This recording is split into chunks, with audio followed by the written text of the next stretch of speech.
Assalamualaikum and good morning to everyone. Welcome to all on third International Conference on Polymers and Composites.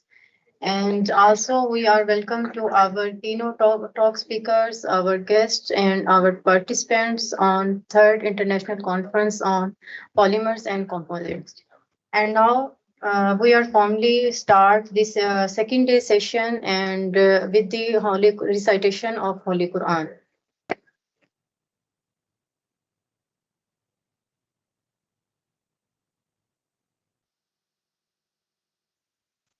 بسم الله الرحمن الرحيم اقرأ باسم ربك الذي خلق خلق الإنسان من علق اقرأ وربك الأكرم الذي علم بالقلم علم الإنسان ما لم يعلم كلا إن الإنسان ليطغى أن رآه استغنى إن إلى ربك الرجعى أرأيت الذي ينهى عبدا إذا صلى أرأيت إن كان على الهدى أو أمر بالتقوى أرأيت إن كذب وتولى ألم يعلم بأن الله يرى كلا لئن لم ينته لنسفعا بالناصية ناصية كاذبة خاطئة فليدع ناديه سندع الزبانية كلا لا تطعه واسجد واقترب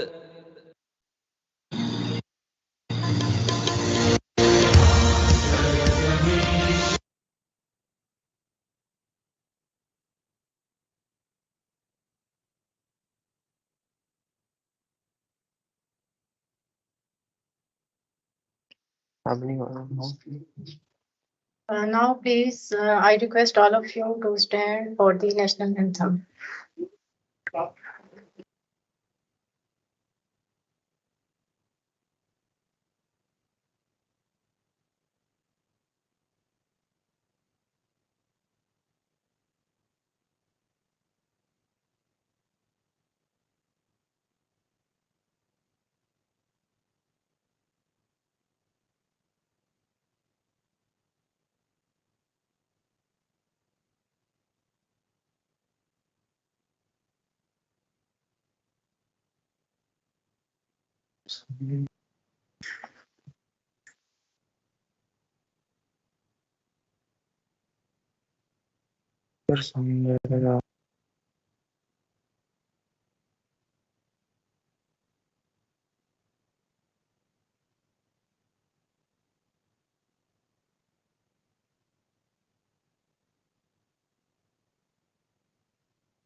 Now, I would like to call Dr. Zubair Khalik, our today session chair, and request him to invite our keynote speaker for talk. Over to you, Dr. Zubair Khalik.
Morning, ladies and gentlemen.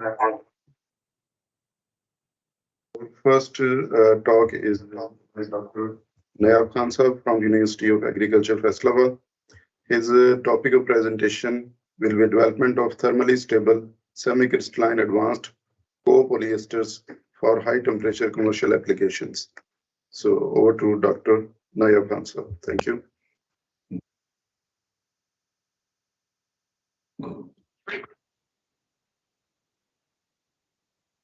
Hello, Assalamu alaikum. My name is Dr. Nayab Khan. I am assistant professor in Department of Fiber and Textile Technology, University of Agriculture, Faisalabad. And the topic of my research for today presentation is development of thermally stable semi-crystalline advanced copolyesters for high temperature commercial applications. Motivation of the research for our today's research topic is that we want to achieve the high temperature glass temperature for the copolyesters, and also we want to achieve the high melting point for the our desired product of copolyesters with proper processing temperature, and we also need to develop the proper. We want to we need to develop the product which can be synthesis easily, and the absorbency of water molecules in that product should be low, and especially compared to the PET and pen products which we are using here as a comparative for our research. Here you can see that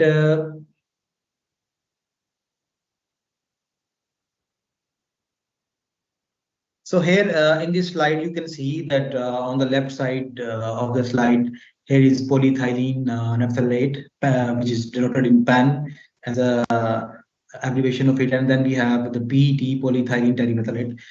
They both have a conventional problem that they have lower glass temperature and transition temperature, and due to this application, due to this property, the application of these two products is very limited in the clothing industry or in the food packaging. And if we can enhance the temperature of these two byproducts, then we can easily achieve more compatibility in their application and the versatility of the application of these both of these byproducts. Like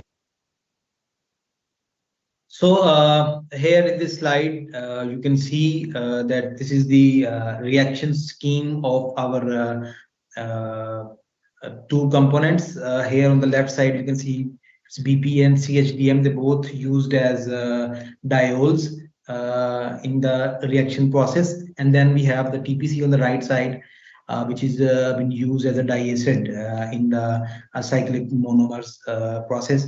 And in this process, if you see right in the bottom and bottom of the upfront image, here, this is the structure of BPA and the diacid, and then we perform the solution polymerization here, and we get the chemical structure of our product, which actually has the different changes findings, and these two diols and diacids combining in the solution polymers give us some findings, like this synthesis process has been developed here, which is ease of synthesis, wide processing window. It has higher molecular weight, and it has high glass temperature. It has also higher melting temperature, and also because the temperature of these two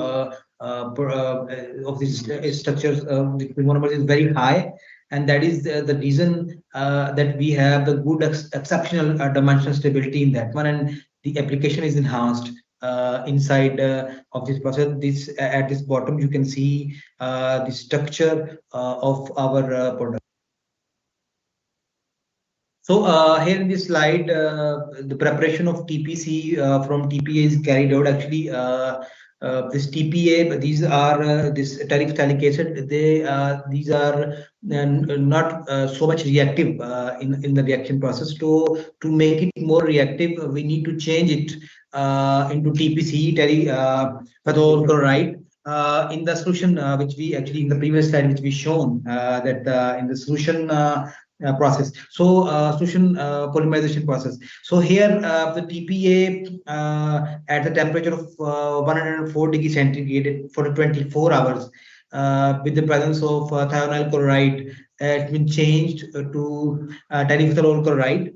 And in the bottom, you can see the reaction scheme of this process, in which TPA is converted to the TPC process, and to get the enhanced reactivity of the this TPC. And here in this image, you can see that first it is in bit yellowish color in the start, in the left side of the image you can see, and after cooling down, it is converted to in the crystalline form.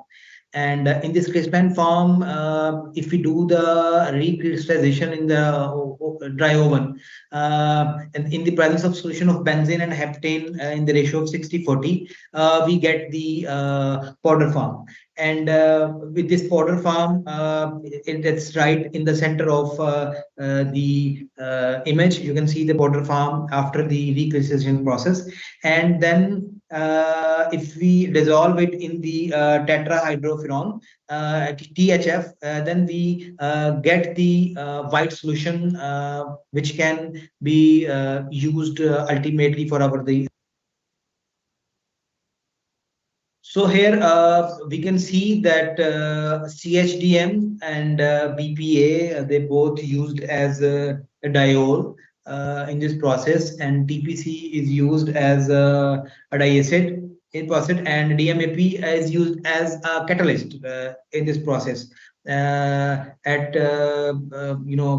temperature around at room temperature, and the time is around 90 minutes, which includes actually the dropping time, which has been used like the dye acid to. And in the scheme, if you see, then you will clearly understand that in the bottom we have a diol solution here in the bottom, and here in the form of droplets which will fall inside the solution, we have the dye acid, which is TPC here, and we also used DMAP as a catalyst in this process. And if we precipitate it in the methylene and the filtration process, and then again after filtering, we do it precipitation process again in the methanol in the plus H2O for purification, and then after filtration and dry, we get this solid product, which is in the form of solid product, which is in the form of transparent and white product. As we have discussed earlier, that if the temperature of our byproduct is enhanced up to some limit, the glass temperature and also the temperature of melting temperature of the product, then the product becomes thermally stable, and the thermal properties of our products becomes more compatible to use in different category, and we can use the product in more applications in clothing and food. So here is a table which shows actually that if our products are in the first column, in the second column, you can see we have discussed the ratio of CADM and BPA. In the first row, it is like 100% CADM, and there is no involvement of BPA in this portion. Then gradually we have increased it up to 25% and 50%, and then 55%, then 60%. And you can see the in the third column from left, you can see the glass temperature, which is increasing with the increase of this BPA content, and as you can see gradual increase from 90 to 200 in this column. And then in the melting temperature, you can understand also that the temperature has increased, melting temperature has increased by increasing the concentration of BPA. But initially, when we increased 25% BPA inside the solution, we found that it has converted to amorphous form. It changes to amorphous region, and till 55% concentration, it is changes to amorphous. Then after at the 60% concentration, it changes to the crystalline form, and the temperature also increases, and there's a considerable increase in that from 286 to 418. Then we have this TAD, and also on the right side of the slide, you can see the temperature increase. Just I have explained here, you can see the temperature has increased. This is the temperature increased of these products by increasing the BPA. And in the TAD of the last column, you can see that this is the 5% loss of this. At the 5% loss in the concentration has been increased. So the graph of this section is also mentioned in our next slide. So as I discussed earlier, so here is the slide which shows actually the thermal stability. So as we add here, in this graph, you can see as we add it's a thermal degradation behavior of the PCTBX copolyesters. So if we when we add the BPA inside with different concentration, you can see that the thermal stability increases, and with this also increases the melting temperature of the polymer. And the degradation temperature also increases, and the byproduct becomes more stable. So additional of BPA content increases the thermal degradation behavior of the PCT based copolyesters. So with the addition of BPA, we get this advantage of higher temperature.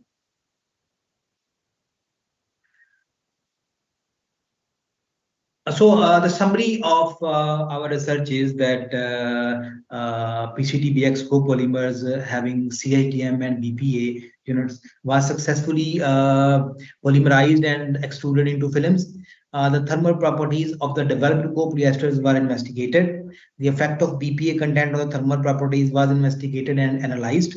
It is obvious from the results that increasing content of BPA significantly improve the thermal characteristics of the resultant polyesters. And in the last, the thermal properties indicated that PCTBX may find a strong position of high temperature application among other performance polymers. So in short, our product by of our which we have achieved is that by enhancing the glass transition temperature and also the melting temperature of the product, we can widen the application of our material in different fields of life. Thank you so much for your attention, and I apologize for the that I'm not available live for the session to answer the questions, but I am available on this email address which is present here in the slide. If you have any question regarding this research, you can ask me. Thank you so much for paying me attention.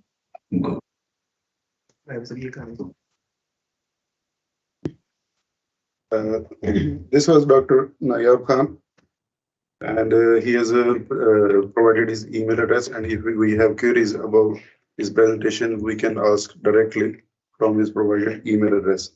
Our next speaker is Mr. Akhtar Abbas from TEPTA, and he will be presenting about synthesis and characterization of biodegradable film for active food packaging applications.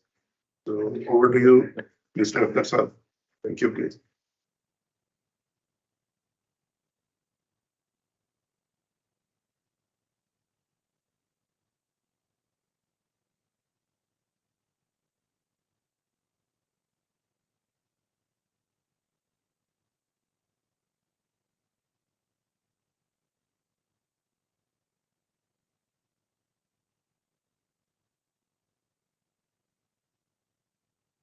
Hello.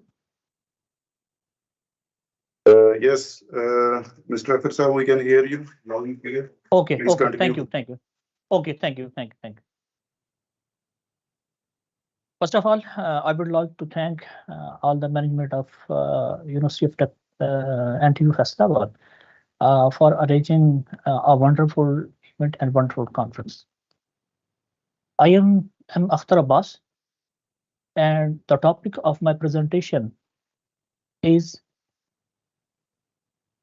synthesis and characterization of biodegradable film for active food packaging application.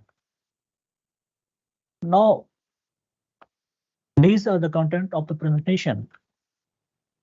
Now, what was the motivation behind the topic?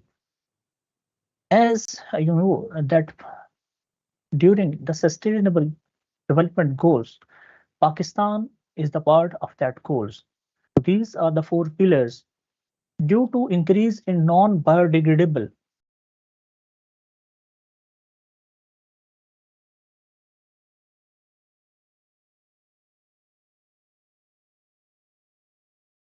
regarding environmental pollution.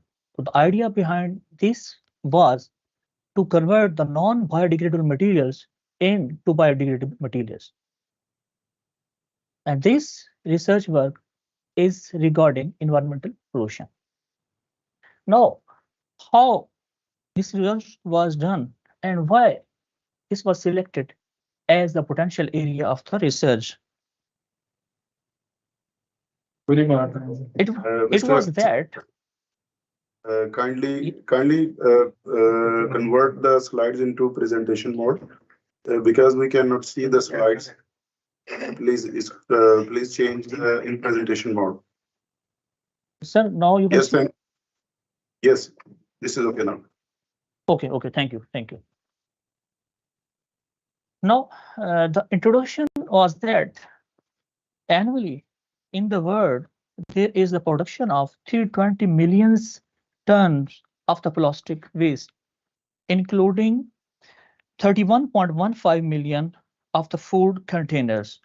Now, to develop a food container or food packaging material regarding of the biodegradable material, then it was the need to develop a which kind of the material which has how many properties which can meet the international standards.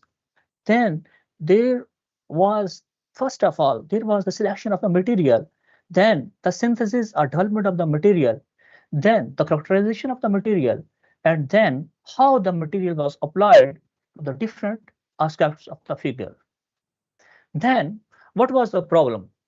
The problem was that the traditionally available packaging materials, that is the polyethylene, which is strong but not biodegradable, which releases toxin and create environmental pollution. Then this research work belongs the preparation of the film that contains biodegradable material, which are cornstarch, cartazone, PVP, and was enforced with natural fibers. The objective of the research are that, first of all, to synthesize an eco-friendly and biodegradable composite film, which was reinforced with natural fiber, and then characterize the prepared film. Now, how this research was conducted? This research was conducted in 4 steps. First of all, number 1. I'm sorry to interrupt you again. Please change it to presentation mode because the slides are not changing again. Please change it to presentation mode.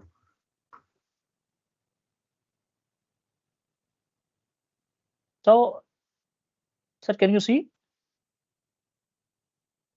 Yes, we can see it, but with the proceeding of your presentation, the slides are not changing. Kindly look into this matter.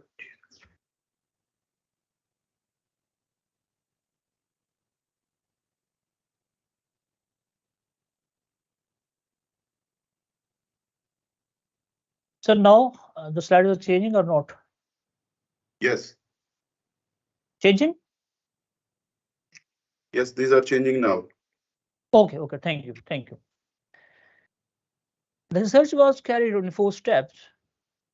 Then, first of all, the Napier fiber was selected for this research work. And this was the experimental setup which was prepared. First of all, Napier fiber was selected. Stems were soaked in water, then it contained, and then the fiber was obtained. After that, the optimum range of the fiber was selected.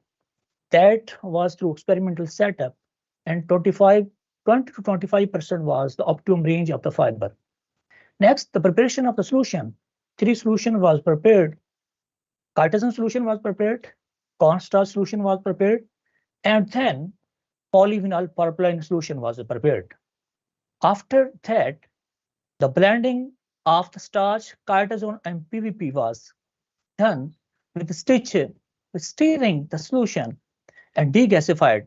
20% weight of the fiber was fixed, and its thickness was maintained as 100 micrometer. This is the design setup, the experiment. First of all, the solution was prepared, then the solution were mixed, and then is caused into the film. Now, this is the experiment setup and experimental scheme. These are the prepared or synthesized film. And this is the design of experiment. Now, how this experiment was performed? Napier fiber was fixed at 25%, as I shown in previous slide, that optimum range of the Napier fiber was selected. And then DOE was done as cartazone was varied from 20 to 88%, and starch and PVP was fixed. After that, starch was varied from 20 to 80%, keeping PVP and chitosan constant, and the lost the PVP was constant, and starch and chitosan was kept constant. Was a design of experiment. Total 15 experiment performed. The pure fiber film was not prepared. The rest was prepared. This is the characterization. How the characterization was done. Mr. Akhtar sir, can you please press? When you press F5, the presentation mode will be on. So slides are not changing again. Please press F5. Sir, F5 is pressed, sir. Yes. Actually, we cannot see the slides changing with proceeding of your presentation. So F5 please is pressed. No. Is it? We do not have the. In the lower right bottom, you can see with the zooming, there is a presentation button. Can you please press it? Yes, please. Now, sir, are you seeing? I think you have shared the wrong screen, because maybe your screen, the presentation screen is not shared with us. So I have shared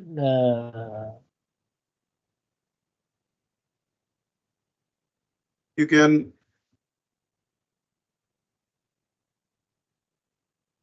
Okay, please continue. I think you can change slides manually with your cursor when you present it. So you can change it manually. So no, it's showing or not, sir? We are watching the TGA slide currently. Yes. Then this is the gel film slide. Are you watching? Okay, yes, we are watching this. So when you move to the next slide, you should change it manually. Okay. Thank you, sir. Thank you. Thank you. Now the TGA analysis was performed, and the 5 distinct stages of the weight loss was seen in TGA data from starch chitosan fiber film, beginning at 108 degrees Celsius and concluding between 580 degrees Celsius and 680 degrees Celsius. And 180 degree, 300, 360, 520, and 620, the weight loss occurred 5.5%, 21.3%, 10%, 28%, and 85.7% from the starting weight. High density polyethylene totally degrade at temperature between 120 and 130 degrees Celsius, but the prepared film degrade at 85.7%. So it means that this film can resist highly to the temperature. After that, this is the gel swelling and water uptake. The ASTM 570 was selected to perform this test. After being back at 35 degrees Celsius and chilled at a desiccator, sample was analyzed. The initial weight of the sample was noted, and the final weight of the sample was also noted. After soaking for 2 minutes, 4 minutes, and 8 minutes of the soaking. And it was observed that the film 3 and film 4 water uptake is 80.35 and 83.60% when compared to the previous chitosan film. It means that it is highly water uptake and it could be used easily in any of the food packaging material because water penetration and water observation is a good. When come to the tensile property, it was conducted on UTM, Universal Testing Machine, for the thick fibers. It was observed that the film 2 with varying of the chitosan percent, 40, 20 to 30%, showed a tensile at the rate of 35 megapascal. And then by varying the starch percentage, the film varies from 20, 30 to 30%. Its tensile was 43 megapascal. And then when its properties was changed, weight percent was PVP weight percent was changed, then it was 41 megapascal. It means to say, as we increase the catazone and starch content and PVP content, the optimum range of the film 2 was 40 catazone weight percent, 20 starch, and 20 PVPA. And for film 5, the optimum range for the good tensile property at 20 catazone percent, 30 starch percent, and 30 PV percent. And for film 9, the optimum range for the good tensile is 20 catazone percent, 30 PVA percent, and 30 starch percent. It means that the tensile result can be more increased by using the Napier grass with the treatment of caustic. Then the scanning electron microscopy of the prepared film was done, and the result was very good, and it was compared with the pristine film which was already prepared. These are the slides how this test was to perform. The same analysis of the film 5 was conducted. Catazone film prepared to have a uniform, smooth, dense film surface free of obverse surface. The observed film has a smooth, homogeneous surface, which is greatly indicate that the prepared film has a good surface morphology, surface topology as of the previous or the present film which was prepared. It is also the unique process that the previous Napier grass fiber is first time food for this purpose, not that purpose. And then FTIR was conducted of these prepared film. In the FTIR, molecular interaction between catazone, starch, PVP, and Napier grass fiber was observed. And it was observed that there was no chemical reaction occurred in the prepared film.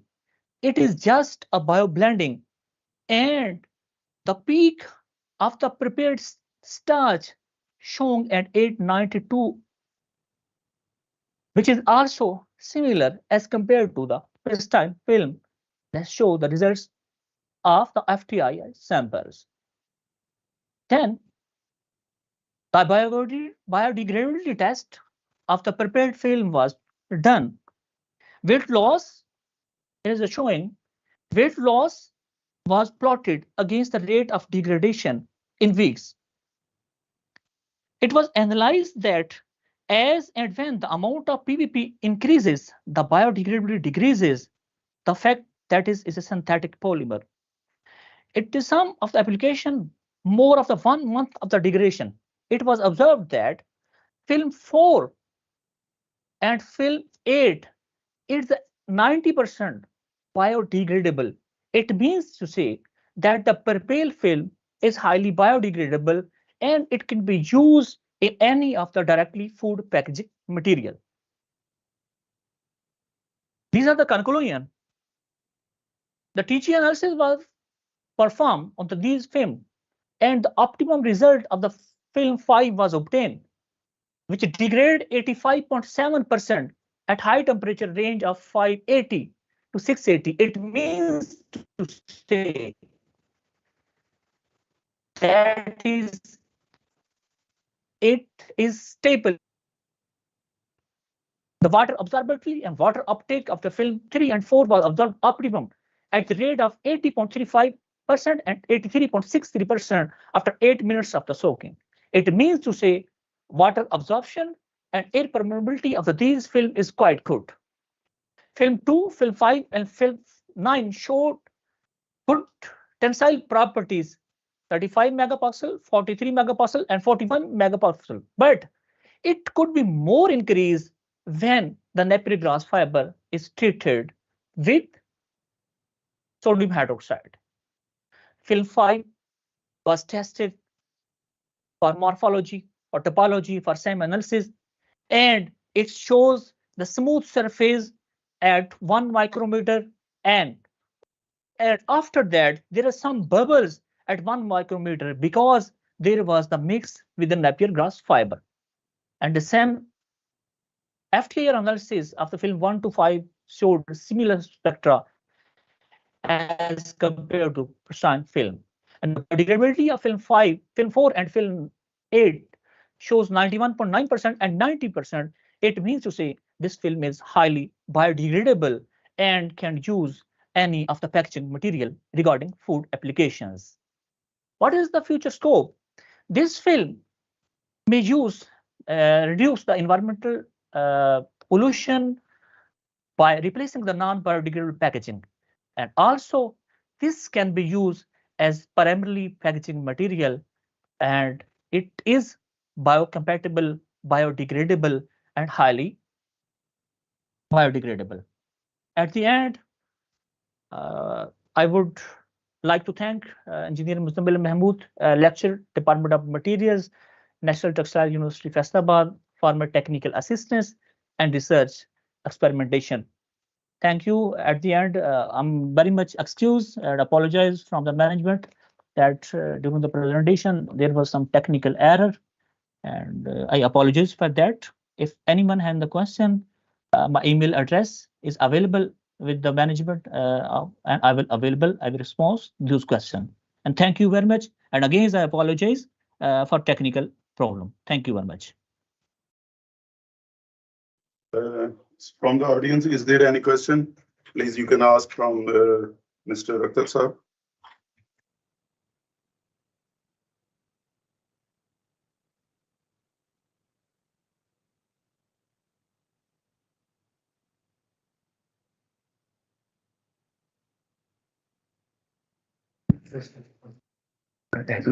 So we are thankful for your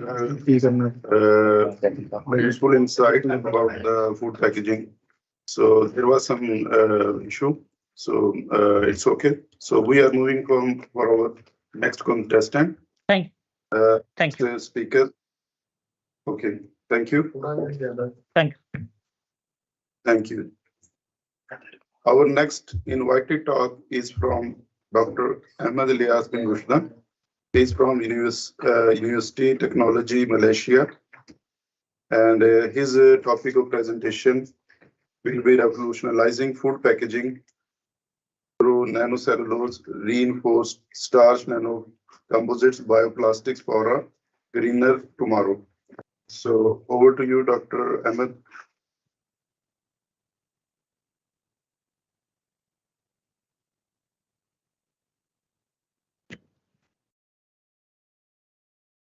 Yeah, Assalamualaikum warahmatullahi wabarakatuh, and very good afternoon in Malaysia, and very good morning Pakistan.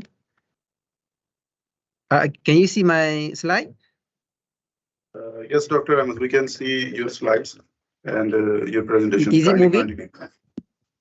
Yes, it's moving. All right, okay, good.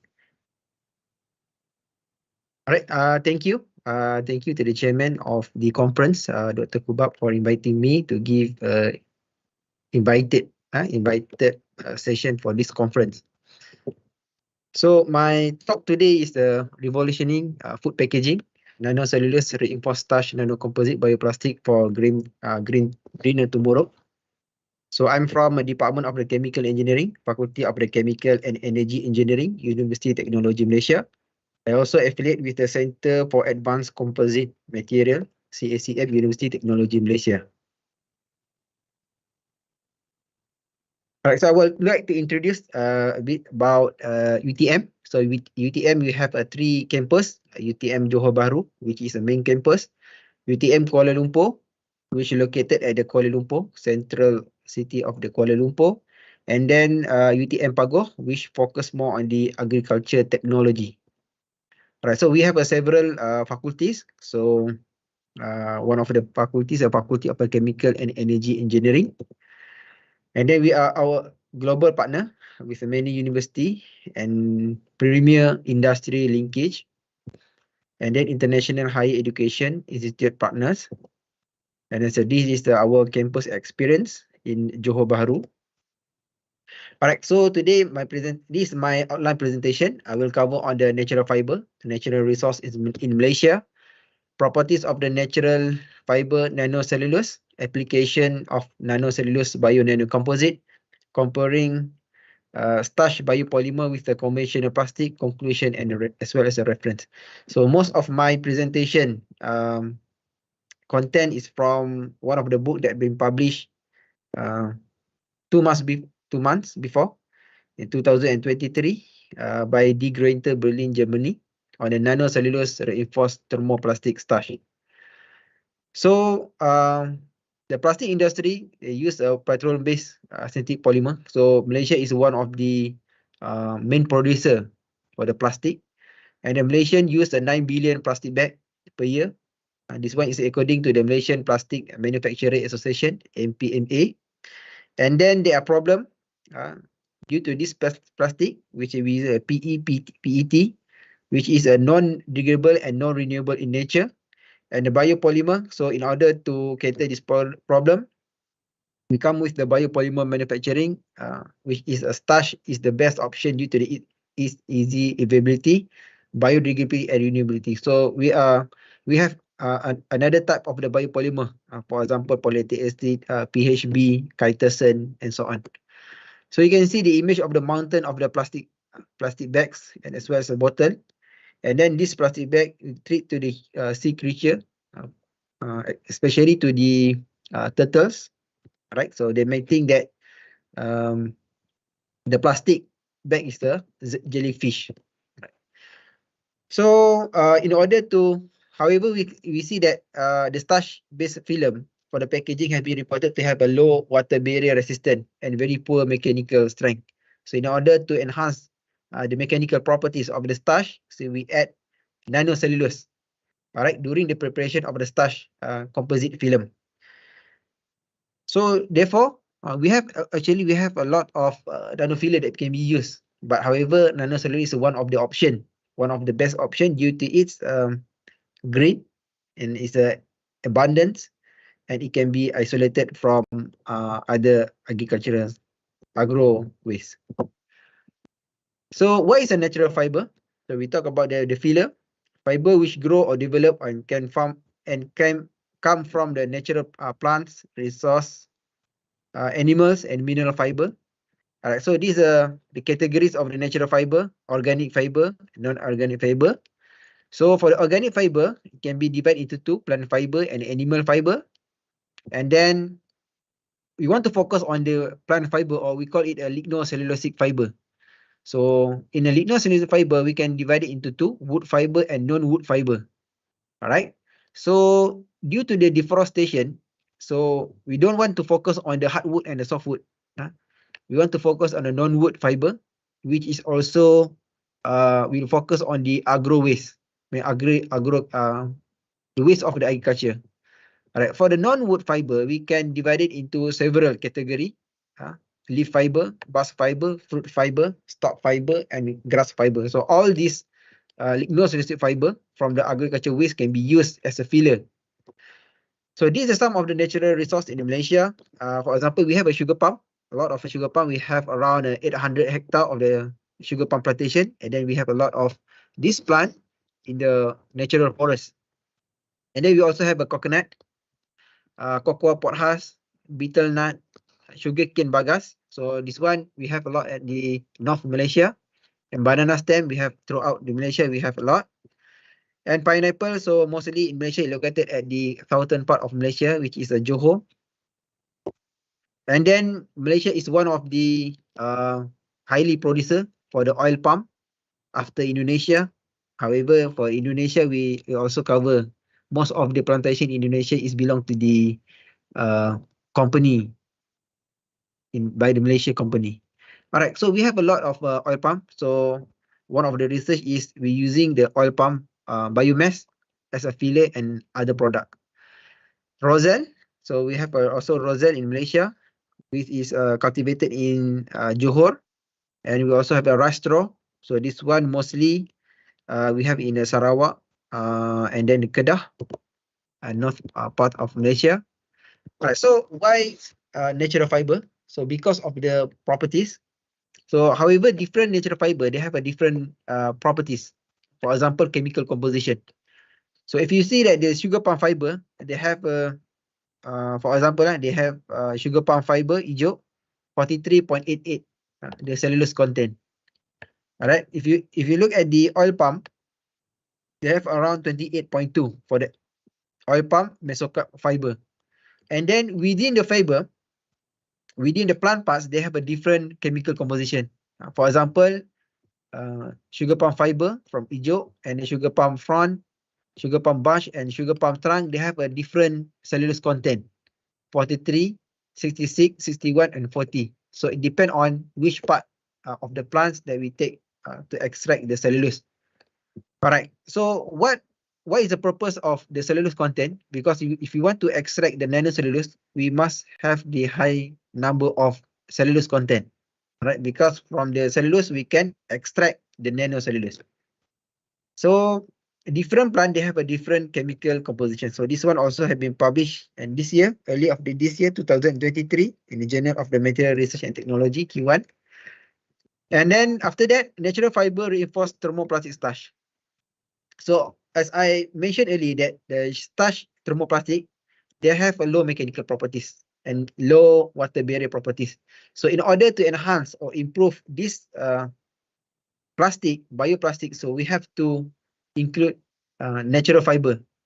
All right. So we have a starch and then we put in distilled water. And then after that, we put a fructose glycerol. So this one is act as a plasticizer. And then after that, we put a natural fiber. We heat, mix. And then after that, we casting in the plasticized solution. And it become like this. And then after that, we do a characterization. So these are some of the example. Okay. The work have been done by other researchers on the effect of the loading. Effect of the loading on the starch. So when we include starch in the when we include the natural fiber in the starch, it will increase the mechanical properties. However, if we exceed limit to the loading, means that we add more than 40 to 50, more than 40% of the natural fiber, it will drop. It will reduce the mechanical properties due to the agglomeration of the fiber, in which this fiber not act as the agent to strengthen, but it more act to the lower the mechanical properties. All right. So why nanocellulose? Nanocellulose has a nanostructure 1 to 100 nanometer in diameter and 10 to hundreds of nanometer in length. So how to isolate? So you can imagine this from tree, and then we can isolate the nanocellulose from the cell wall. And then after that, within the cell wall, they have a fiber, and then it comprises of the amorphous region and the crystalline region, right? And then we can extract the cellulose, crystalline nanocellulose using the acid hydrolysis, and then cellulose nanofiber using the mechanical treatment. So this one you can imagine in a diagram. All right. So natural fiber, they have consist of the three types of main component. They have also ash and others component. But however, the main component is the lignin cellulose and lignocellulose, hemicellulose. All right. And then after that, after pre-treatment using the chemical, enzymatical, biological, and physical, so we will remove the lignin and hemicellulose, and then we left off the cellulose content. All right. So from the cellulose, we can use the chemical and mechanical treatment. For example, for the chemical treatment, acid hydrolysis using the sulfuric acid, or you can use any type of strong acid. And after that, for the mechanical, you can use the HPH, high pressurized homogenization, ultrasonification, microfluidization, grinding, and cryocrushing. So this is an example of the image that been get for the cellulose nanofiber. So all this work have been published in the as I mentioned as I put in the slide. So what is the difference between the bacterial cellulose, nanofibrated cellulose, and nanocrystalline cellulose? So the difference is the crystallinity, in which the nanocrystalline, they have a higher crystallinity compared to the others. And then in terms of the diameter, nanocrystalline is about the diameter is a 5 to 30 and the length is the 100 nanometer. However, for nanofibrated, they have the length of the up to 10 micrometer. All right, same as the bacterial nanocellulose. So you can imagine the size of the shape of the nanofibrated is like a noodle-like, and then nanocrystalline is like a rice-like. So under the TEM, transmission electron microscopy, we can see that the nanocrystalline cellulose is like a needle-like. All right, or we call it in Malaysia we call it a basmati rice. All right, means that the rice is very long. So that one is the shape of the nanocrystalline. And then we can see that the diameter is about 9 to 10. All right, and then the length is about the 130 nanometer. So compared to the nanofibrated, in which it look like a noodle or the thread. All right, so the diameter is about the 5 nanometer, and then the length is up to 1 micro. So this is bacterial nanocellulose. So these are some of the properties of the nanocellulose. It has a high surface area, high aspect ratio 100, high crystallinity up to 90%, low density, biodegradable, renewable, high tensile strength, high mechanical strength, can be produced from the various plant source. Is a high thermal stability up to 350 degrees Celsius, means that if you want to include into the polymer, so it can withstand up to 350. And it has abundant surface of the hydroxy group, OH group, in which this OH group we can modify. Whether you want to modify it become more hydrophilic or become more hydrophobic. And it's compatible to be reinforced with the polymer. And then, so one of the case study that I will show is the sugar palm tree in Malaysia. So the sugar palm tree, we have 800 hectare. And then one sugar palm tree can yield up to 50 to 100 kilogram of the starch. So usually after several years of harvesting, so they will left to be, whether it's to be burnt out or to be just be left to be eaten by the environment. All right. So this one is the image of the unproductive sugar palm tree. So usually this sugar palm tree, they get the kolang kaling, the product, and then the sugar palm block and liquid. All right, so this unproductive tree, so what we will do is we extract the fiber, and then from the fiber we can extract the nanocellulose and nanofibrated cellulose. And then after that, this is some of the result. We can see that the diameter of the fiber is reducing up to 9 nanometer, and then the crystallinity will increase up to 85.9.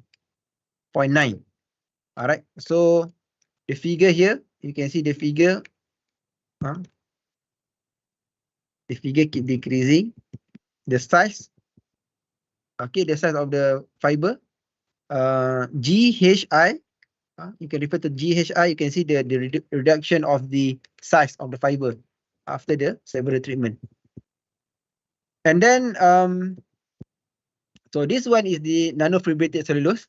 All right, the diameter is up to 5.5 nanometer, and then the crystallinity is up to 81.2.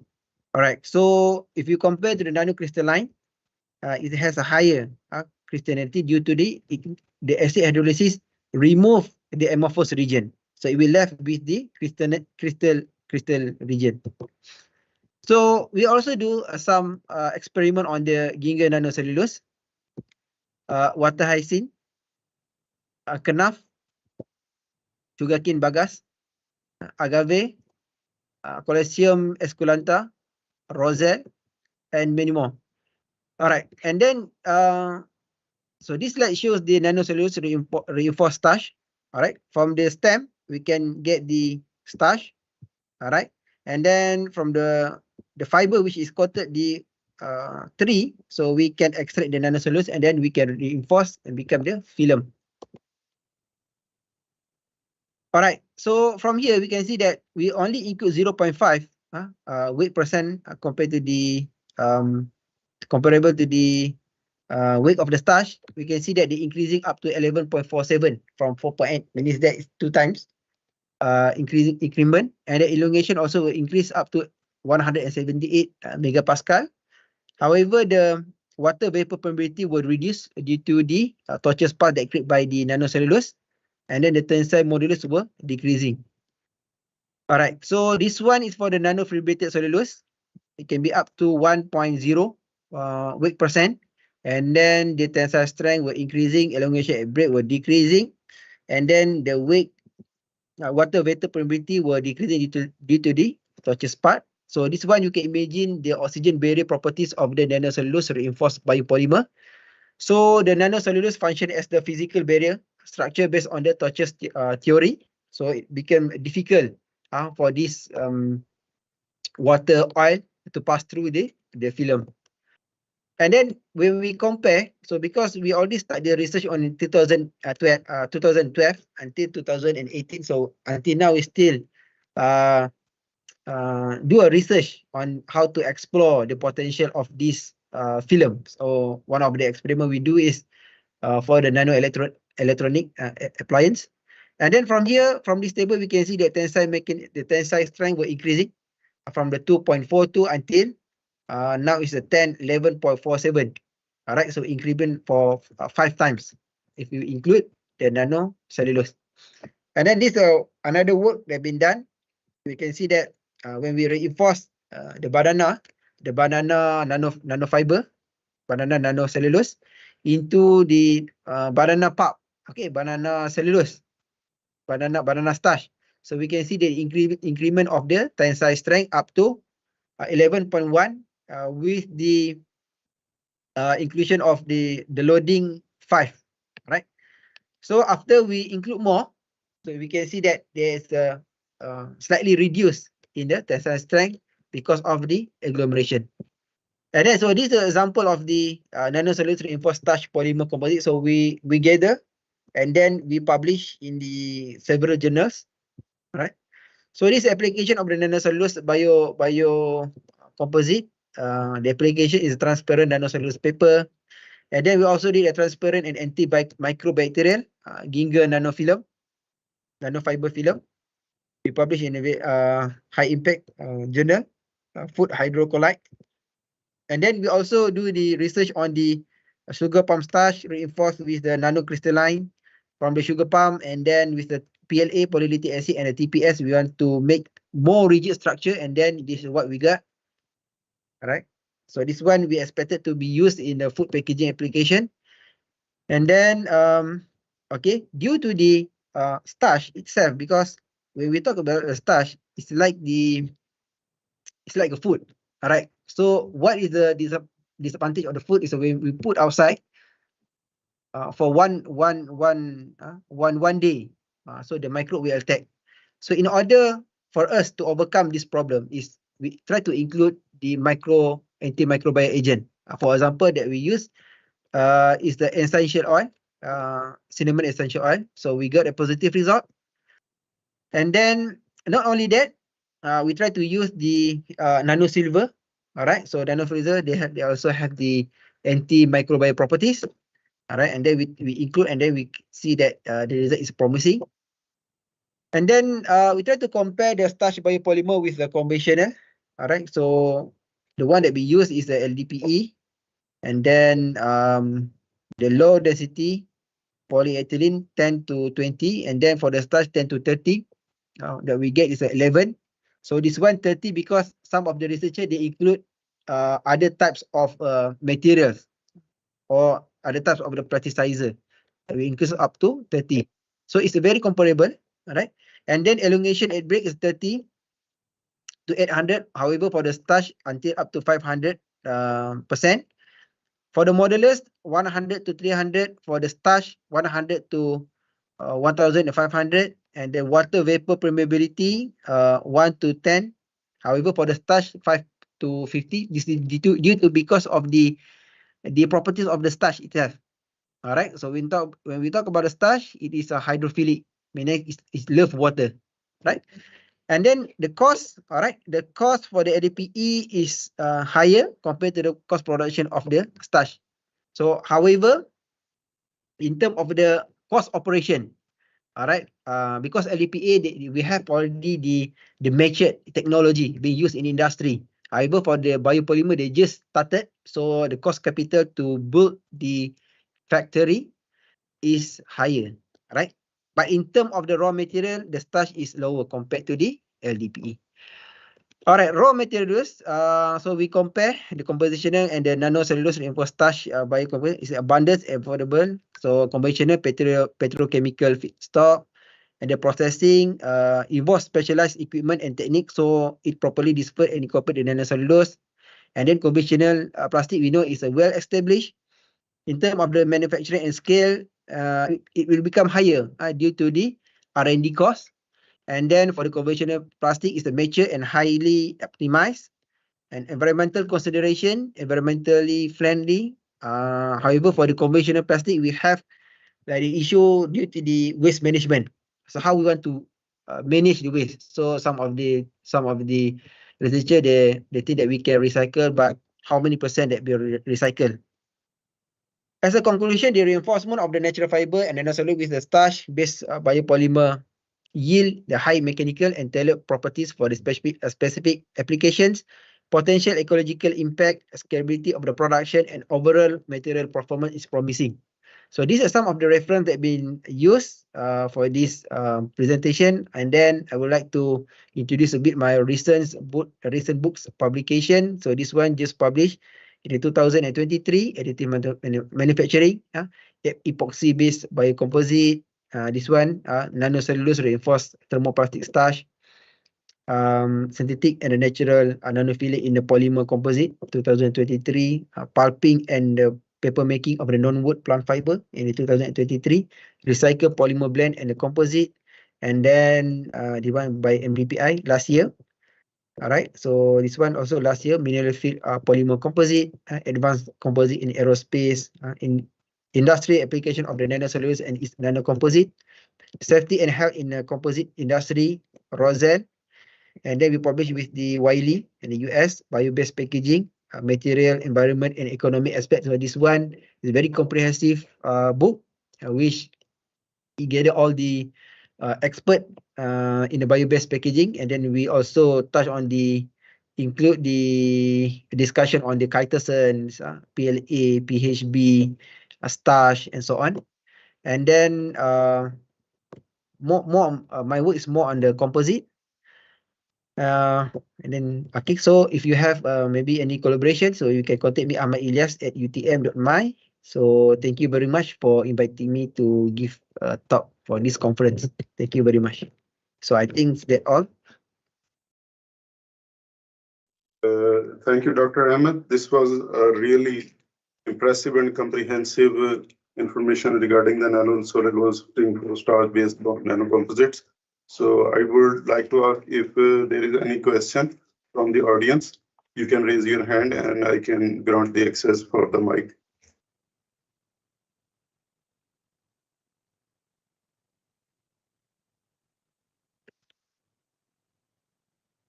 Meanwhile, Dr. Ahmed, I am really impressed with your work and with your published book. It is indeed the requirement of the modern age for the biocompatibility, also the biodegradation for, and cellulose is a really good material to go for the biomaterials because nature based on it.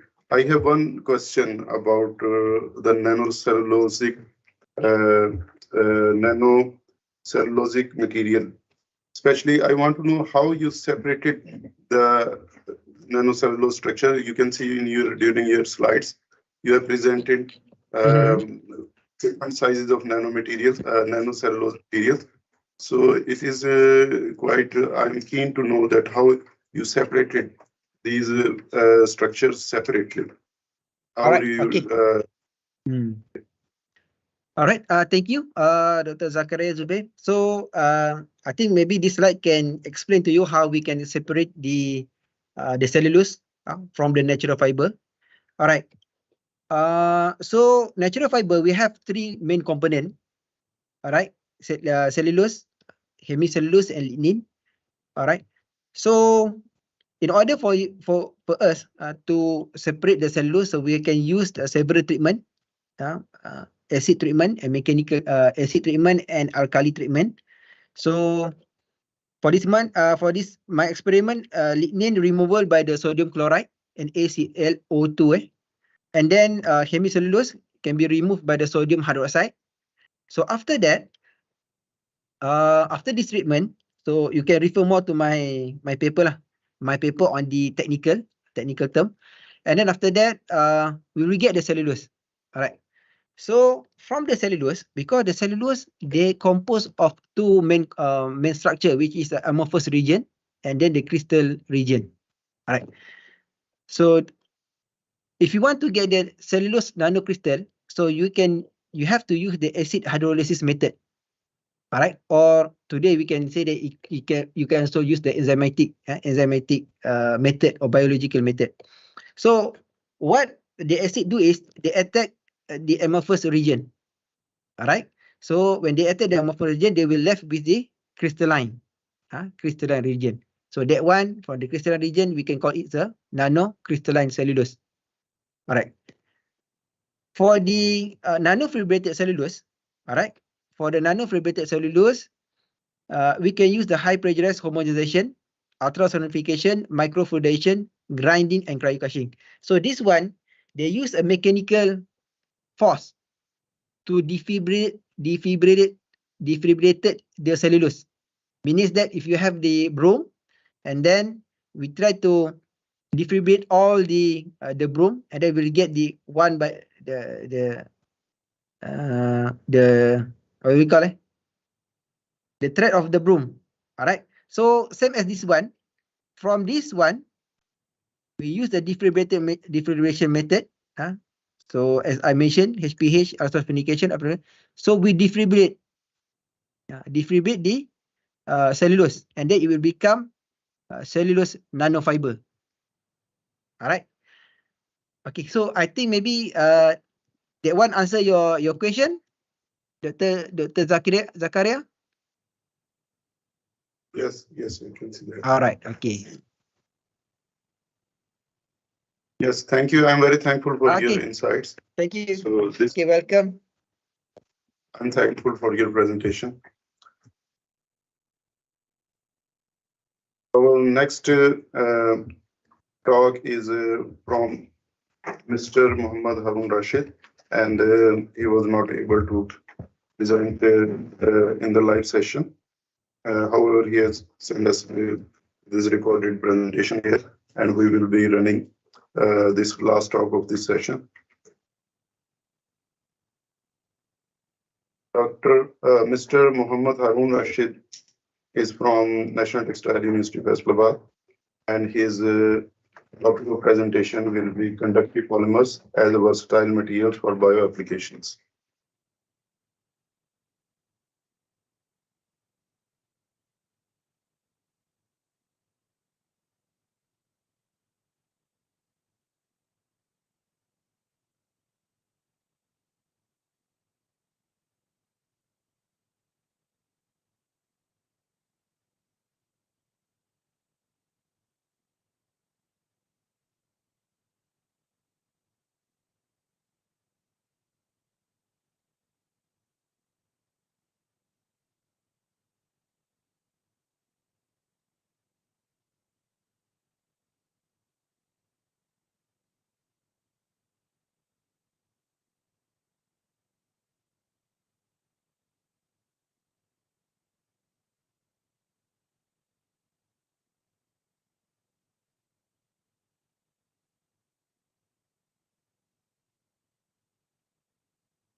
Hello everyone, my name is Dr. Muhammad Harun Rashid, and I am working as an assistant professor at National Textile University, Faisalabad.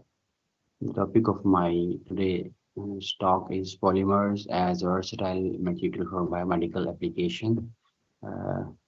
In this talk, I will discuss the applications of the bioconductive polymers or biopolymers as a versatile material for biomedical applications. Here is the content of my presentation. I share it in a while, and let me check, is it visible or not?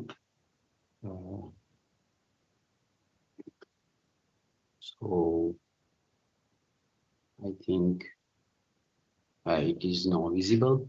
The contents of my presentation are first of all, I will talk about the introduction, then classification of the biomedical polymers, then selection parameters of the biomedical polymers, application and conclusion. What are the biomedical applications, or what are the biomedical polymers? So the biomedical polymers can be divided into two major categories. One are the macromolecules, molecular compounds, obtained from the natural origin, where the other ones are chemical polymers that includes polysaccharides, proteins, and bacterial polyesters. The properties of the biomedical polymers are flexibility. They are resistance to the biochemical attacks. They have a good biocompatibility. They are lightweight, available in a wide range of applications with adequate physical and mechanical properties, and can be easily manufactured into the properties with the desired shape. So they can be classified into the natural polymers and the synthetic polymers. Natural polymers are derived from the living creatures or organisms and are of great interest and for the biomedical field. Properties of the natural polymers include they are biodegradable, non-toxic, non-inflammatory, mechanical, similar to the tissues that can be replaced, and highly porous. Encouraging of cell attachment and growth, easy and cheap for manufacturing, capable of attachment with other molecules. Example of the natural polymers are collagen, cellulose, and dextrons, and cytoscans, and there are some other detail of this topic are collagen. Collagen is one of the natural polymer and consists of the three protein chains, helical structure that can be visible. That is visible in this slide on the right side. Here you can see that there are three intertwined protein chains, helical structures. They are non-toxical behavior, and they have non-toxic behavior, minimal immune response, and can be processed into the variety of the formats.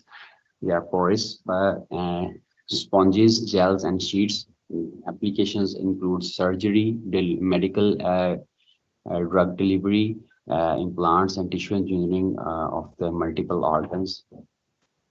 And then gytoscans derived from the crabs, and they are used in the cartilage, nerve, and liver tissues implantations, and wound dressing and drug delivery devices. Then we have other applications of the other like alginate, the polysaccharide derived from brown seaweeds, and they are also biodegradable and non-toxic, and they are used in the tissue engineering of liver, nerve, heart, and cartilage.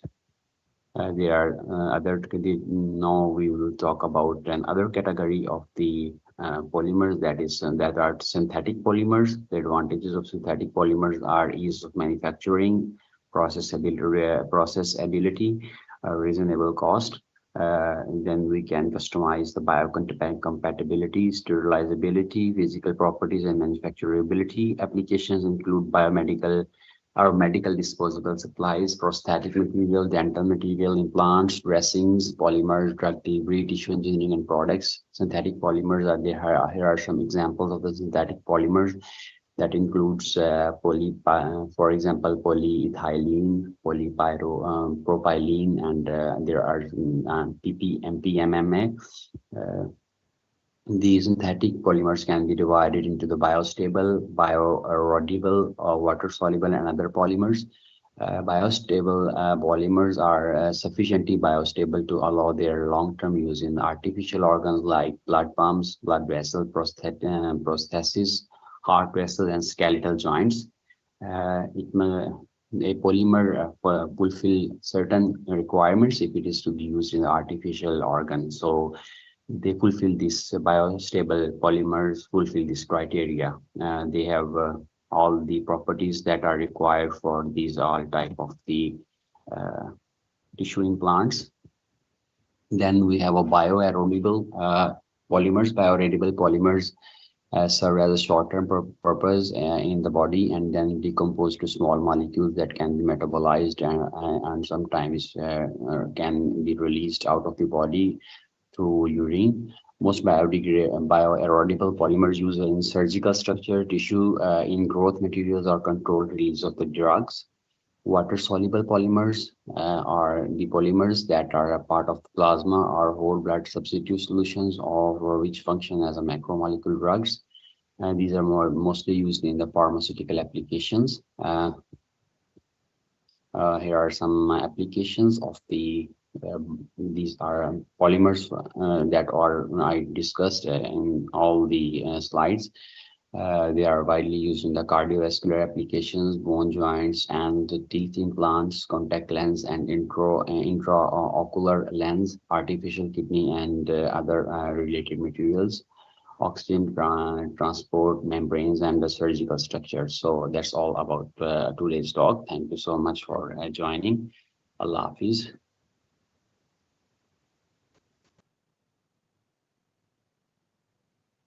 This presentation was from Mr. Muhammad Harun Rashid. And with this last talk, we are ending this session. And there will be a break for 15 minutes. And we will be joining soon at 11:10 a.m. So please be tuned and come again at 11:10 for the useful information. Thank you.